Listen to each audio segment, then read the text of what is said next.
Hey everyone, with the Christmas shopping season now upon us, this is a great time to talk about my next topic, materialism. Does it contribute to depression and anxiety? Well, let's dive into that right now.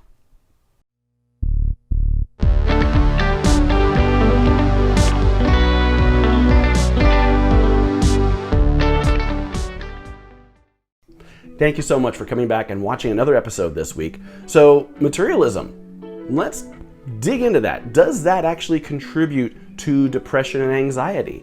I wanted to dig deeper into this subject from my own experiences, especially recently. But going back, even as far as when I was a kid, I always wanted to have what my friends had. I wanted to have the coolest video game systems. I wanted the coolest stereos. I wanted to have the latest electronic gadgets that they had. And I wanted to have that because it was a status that made me feel good about myself, at least I thought. Buying these things I thought was going to make me happier. And no, that's not the case. They say money can't buy you happiness, and it is absolutely true. And while it's certainly true for myself, I was curious. What was the correlation between this and my owning cool things and my own depressive and anxious thoughts? I actually read a book by Johann Hari recently called The Lost Connections.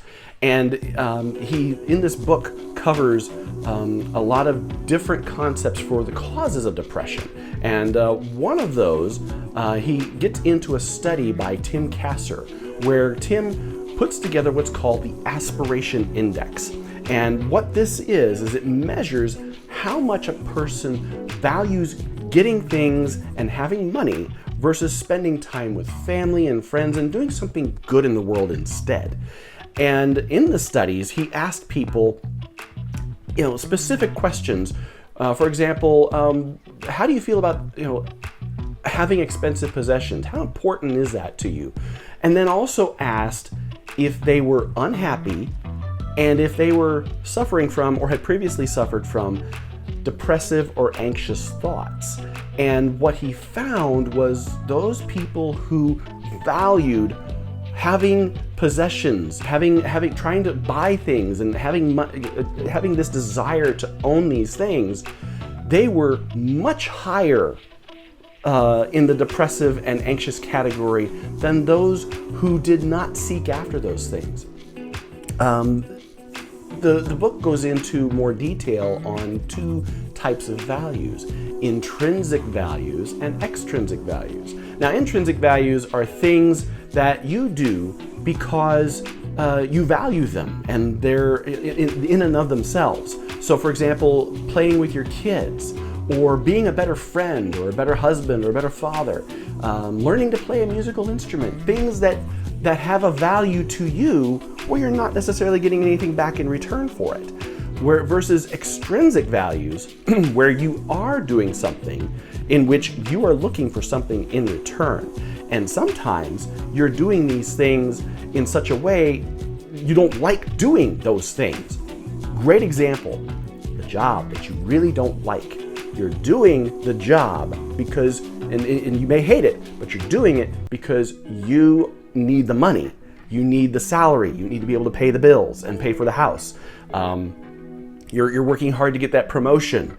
You don't like the job, but you're doing this to get the promotion so you can move up. These are extrinsic values, or buying iPads to, going and accumulating things is part of that is extrinsic value. You can either like it or dislike it, but it's something that you're doing to get something in return. Now, people who focused on intrinsic values, they are significantly happier than those who go after extrinsic values. Those who focused on extrinsic values, they are the ones who are more depressed and more anxious. I have focused more in the last year, even before I read the book, I was focusing more on intrinsic type things, especially recently.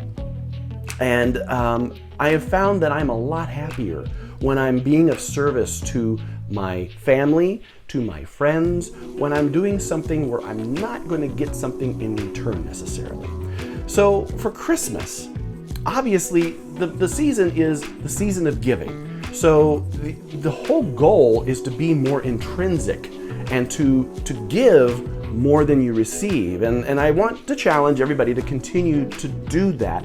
Focus on trying to spend extra time with loved ones and be of service to family and friends, and be able to generously donate your time and your money to good causes. Now, this being the Christmas season, that's great. But my extended challenge is try to do this all year long, because this is something that we should be doing all the time. If you don't do this just for Christmas and use this as a launching point this season for the remainder of the year, you can find that you'll have more joy than going out and buying that latest iPad or that new TV or the new video game system. You'll see that going after more intrinsic goals will actually help you to feel happier. And if you suffer from depression and anxiety, this is a great way. Service is a great way to actually feel good. You get joy from doing those things.